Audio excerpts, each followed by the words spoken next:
et bienvenue dans mon atelier. Je m'appelle Céline. Je suis créatrice de patrons de tricot pour ma marque Mademoiselle Petroni et je suis également professeure de tricot et de crochet. Et c'est une activité professionnelle que j'exerce à temps plein. Je suis ravie de vous retrouver et de tourner cette nouvelle vidéo. Il s'agit de la première vidéo de 2023. Donc bienvenue à toutes les personnes qui découvrent cette chaîne et merci à toutes les personnes qui reviennent régulièrement pour regarder mes vidéos de ma chaîne. Avant de commencer, une petite précision. Cette vidéo ne sera pas un podcast créatif puisque j'ai décidé avec la nouvelle année de faire un peu évoluer le contenu de ma chaîne YouTube. J'ai décidé de faire une pause concernant mes vidéos de podcast créatifs. Voilà, j'avais besoin de renouvellement avec cette nouvelle année qui commence. Et c'est pour ça que j'ai intitulé cette nouvelle série de vidéos Chronique de la maille. Bon, alors qu'est-ce que c'est ce nouveau format vidéo? Pourquoi d'abord? Je me suis rendu compte que j'avais une forme de lassitude concernant le tournage des podcasts créatifs. Donc c'est le besoin de renouvellement, déjà dans un premier lieu. Puis je me suis également rendu compte que j'avais besoin de vous proposer des vidéos qui correspondent plus à la réalité de mon rythme de travail et de loisirs créatifs.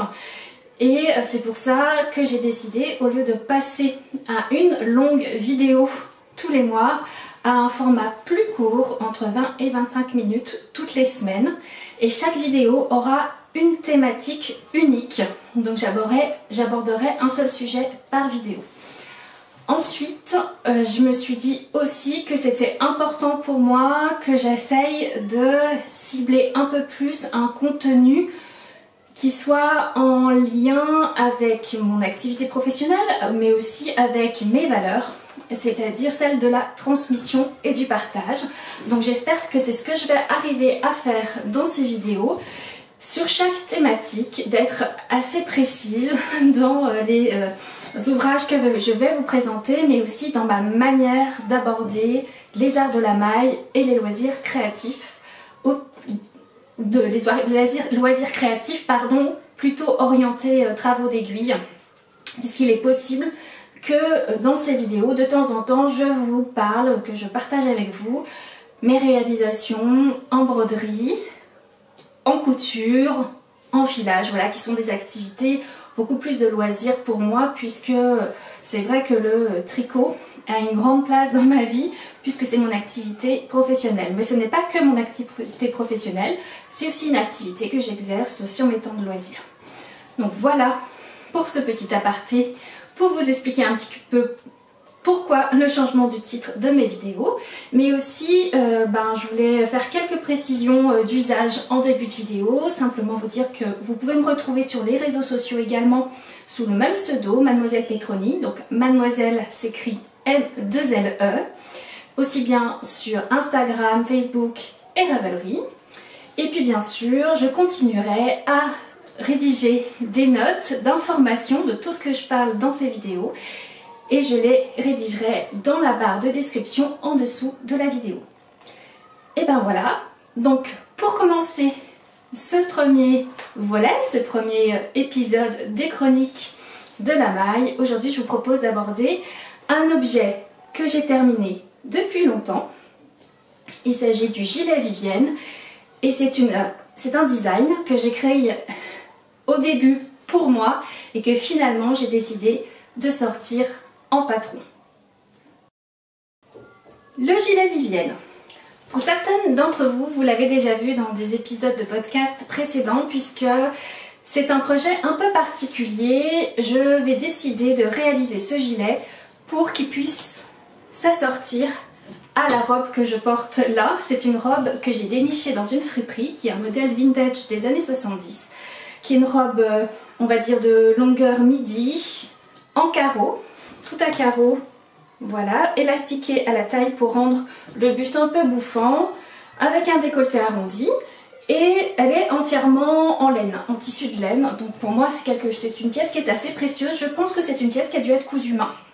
Parce qu'il n'y a pas d'étiquette sur le vêtement, mais surtout parce que je me suis rendu compte que les coutures avaient l'air d'être des coutures plutôt de cousu main. Et ben voilà, je m'étais dit, ça serait bien que je puisse me tricoter un gilet assorti à cette robe pour pouvoir le porter en hiver, puisque c'est une robe chaude. Et c'est donc une tenue que je vais porter en ce moment, qui fait bien froid. Et donc j'avais en stock dans ma réserve de laine des pelotes de mohair qui a la qualité frivole des bergers cathares.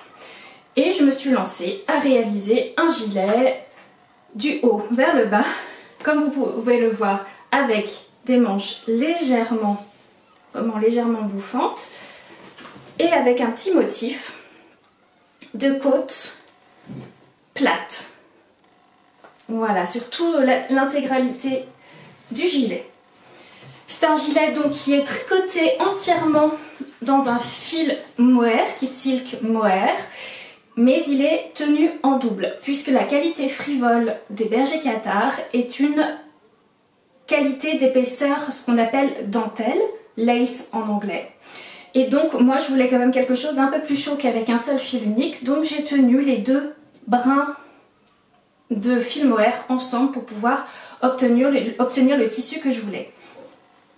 Il s'agit donc du coloris Bourgogne. Pardon, je regarde mon cahier parce que j'ai besoin d'avoir des notes pour ne pas vous dire des bêtises et d'être assez concise, puisque l'idée est de ne pas m'étaler sur cet épisode, donc je vais essayer d'être assez concise et précise. Donc coloris Bourgogne. Au niveau du métrage, ce qui va être important, après je vais vous expliquer pourquoi, c'est des pelotes de 25 grammes qui donnent 250 mètres. Donc c'est quand même un fil plutôt fin, voire très fin, hein, 1000 mètres pour 100 grammes. Donc c'est un fil lace très fin. Et pourquoi c'est important? Parce que si vous décidez vous aussi de le tricoter avec le même type de fil, c'est-à-dire avec un Kid Silk mohair de calibre lace, faites attention car ça diffère beaucoup en fonction des marques. Souvent sont conditionnés sous des pelotes de 25 grammes, mais par exemple, je vais vous dire, les pelotes de Kid Silk de Drops par exemple font seulement 210 mètres je crois pour 25 grammes, donc il est quand même plus épais, ça va se ressembler plus à un lace de 800 mètres pour 100 grammes.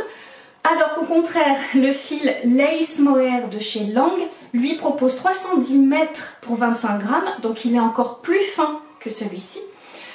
Je crois que le seul qui correspond à peu près au même type de rapport poids-métrage, c'est celui de Knitting for Olive, qui lui aussi, je crois... Ah non, il n'est pas à 250 mètres pour 25 grammes, je crois qu'il est à 225 mètres pour 100 grammes. Donc voilà, il faut vraiment faire très attention au rapport métrage-poids. Alors pas tant, parce que dans le patron, il est indiqué le métrage total dont il va vous falloir pour tricoter ce gilet, mais ça a quand même une incidence, puisque quand vous allez échantillonner, puisque je suis sûre que vous allez échantillonner pour réaliser le gilet, en tout cas je vous le recommande fortement pour ces raisons-là, il est possible que vous soyez obligé de changer d'aiguille pour obtenir l'échantillon recommandé, qui est d'ailleurs un échantillon de 20 mailles pour 30 rangs. Si vous n'obtenez pas tout à fait le même échantillon, vous allez peut-être être obligé de changer d'aiguille. Si jamais vous montez en taille d'aiguille, et ben vous allez avoir besoin de plus de fil pour tricoter votre gilet. Voilà, donc j'ai bien précisé sur le patron que vous pouvez, voilà, vous fier peut-être plus à ce que vous avez l'habitude de tricoter, si c'est des fils que vous connaissez bien, par rapport à une quantité gilet ou une quantité pull, ce dont vous avez besoin pour tricoter votre modèle. Parce qu'il peut y avoir une différence. Autre chose aussi, il faut savoir que les Kid Silk mohair ne sont pas tous de la même composition, donc ils ne se comportent pas tous pareil. C'est un fil en plus qui n'a pas d'élasticité, donc il peut vraiment y avoir des grandes différences au niveau du rendu des dimensions sur la fin. Donc faites vraiment attention à votre échantillon, ce qui va vous guider pour réaliser cet ouvrage. Voilà pour cette petite mise en garde. Donc c'est une particularité de ce gilet, de tricoter. Moi je propose de le tricoter avec deux fils Kid Silk mohair tenus ensemble, mais vous pouvez bien entendu choisir de le tricoter avec deux fils lace d'alpaga si vous préférez, ou avec un fil simple qui vous permettra d'obtenir un échantillon de 20 mailles sur 30 rangs qui correspond à un calibre DK. Donc voilà, je vous invite à aller voir un petit peu les versions des testeuses, ça vous donnera des idées de laine. Sachez toutefois que si vous utilisez un fil qui est rond, donc un seul brin d'un fil d'éca mais qui est rond, tel que du mérinos, vous n'allez pas avoir le même rendu forcément parce que vous n'aurez pas le halo. Et vous allez avoir les côtes plates qui vont beaucoup plus se dessiner, qui vont être beaucoup plus marquées sur ce modèle. Donc vous n'allez pas avoir cet effet flouté du motif, alors que vous l'aurez un peu plus avec de l'alpaga ou avec un suri, par exemple, suri alpaga, qui un halo qui floute le motif de côte plate. Moi j'ai tricoté le mien en aiguille 3,5 et 3,75, 3,5 pour les côtes et 3,75 pour le corps. Voilà pour ce qui concerne la caractéristique du fil que j'ai utilisé pour ce modèle. La construction est un top-down, donc du haut vers le bas, avec des épaules tombantes, légèrement tombantes, elles ne sont pas extrêmement tombantes, hein, puisqu'elles m'arrivent ici pour vous donner une idée, et avec ce qu'on appelle donc une construction drop shoulder, épaule tombante, modifiée, c'est-à-dire qu'au lieu d'avoir une reprise d'épaule toute simple, enfin de manche pardon, au niveau de l'emmanchure toute simple où on va tricoter les manches en circulaire, là on a un travail de rang raccourci pour former l'arrondi de la tête d'épaule, pour éviter que ça tire au niveau de la couture, mais aussi pour gagner une petite aisance au niveau du biceps. Voilà, c'est une formule maintenant que j'aime bien adapter sur tous mes modèles en épaule tombante. Donc, ceci aussi pour vous dire que c'est une des caractéristiques techniques de du patron. La construction en drop shoulder, donc en épaule tombante, et une manche avec tête de manche modifiée, c'est une des difficultés de ce patron. Pourquoi? Quand on construit un modèle comme celui-ci, on commence par l'empiècement d'un demi-devant, l'empiècement d'un autre demi-devant, puis on relève les mailles sur une des épaules, on vient rajouter des mailles pour l'encolure dos et on relève les mailles sur l'autre demi-devant. Donc ça demande quand même au début de travailler avec plusieurs pièces et surtout d'installer le motif de côte plate et de le faire coïncider entre les demi-devants et le dos. Donc voilà, sachez que c'est une construction qui est exigeante à ce niveau-là. Mais ensuite, quand vous avez rejoint les demi-devants et le dos pour tricoter votre gilet d'une seule pièce en aller-retour, là ça va être assez intuitif. Je n'ai pas pu mettre dans le patron, rang par rang, comment vous devez à chaque fois maintenir le motif de côte plate. Vous allez voir, c'est assez intuitif et vous savez, je pense, lire votre tricot assez facilement pour faire en sorte que les côtes soient toujours maintenues tout le long de votre gilet, que ce soit pour les demi-devants et le dos. Petite mise en garde, au niveau de la jointure entre les dos et le demi-devant, on ne peut pas respecter le rythme de 9 mailles 1, 9, 1, 9, 1. Ce n'est pas grave, parce que moi j'ai préféré privilégier la forme du gilet, le modélisme du gilet, que la continuité du motif. Voilà, ça fait que au niveau de la jonction entre le dos et le demi-devant, vous avez sûrement un écart de maille qui est différent par rapport au rythme 9-1, ce qui est tout à fait normal. Voilà pour ce qui concerne le corps, qu'on termine par une petite bande en bas de côte 1-1, tout simplement. Et ensuite, on vient relever la manche, les mailles au niveau de l'emmanchure.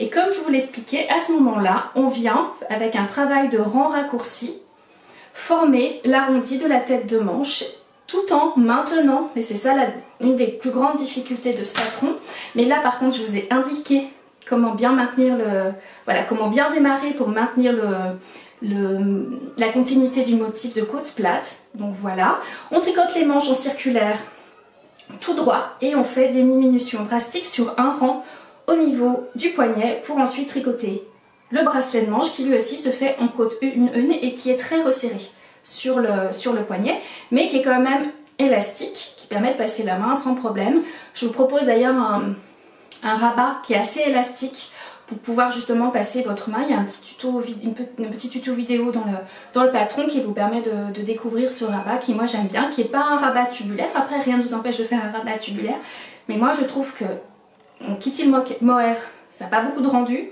c'est assez galère, et avec deux fils tenus ensemble, n'en parlons pas. Donc je vous propose un autre rabat élastique pour pouvoir passer facilement la main de votre bracelet de manche. Puis on vient relever les mailles pour faire la pâte de boutonnage. On place les boutonnières et on finit par le col. On relève les mailles de l'encolure et on fait un col, on côte une également.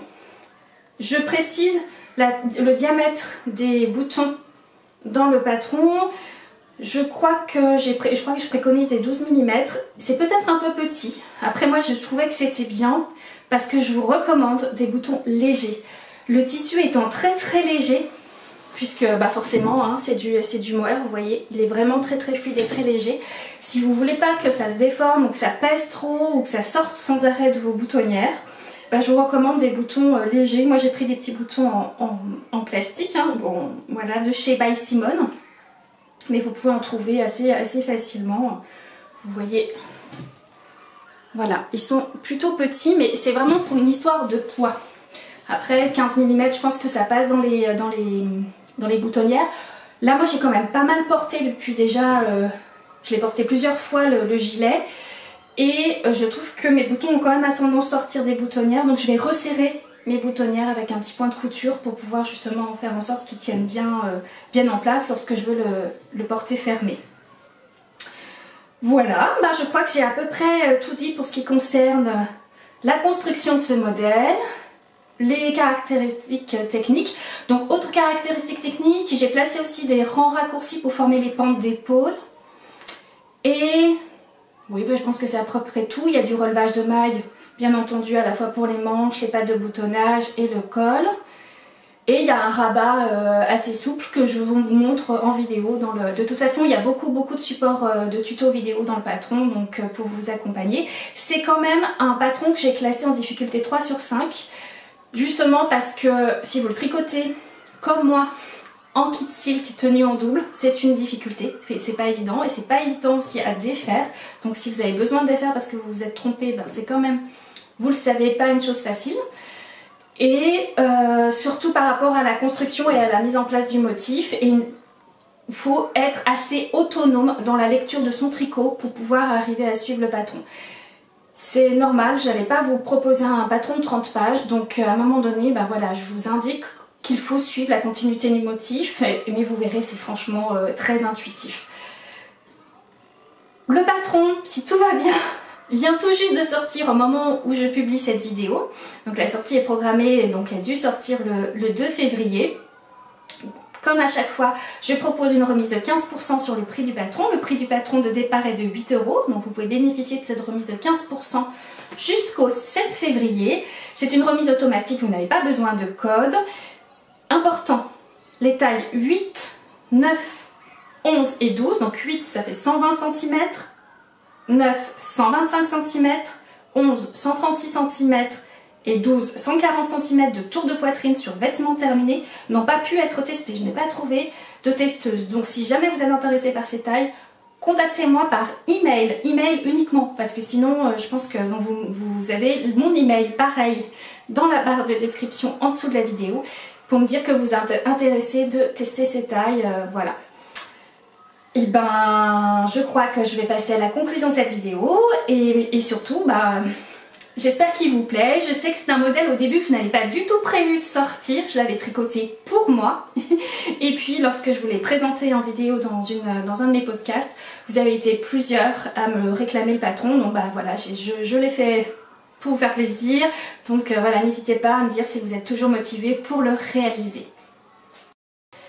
Pour conclure, 2 infos, un coup de cœur. Je vais essayer de faire toujours comme ça pour conclure mes vidéos de chronique.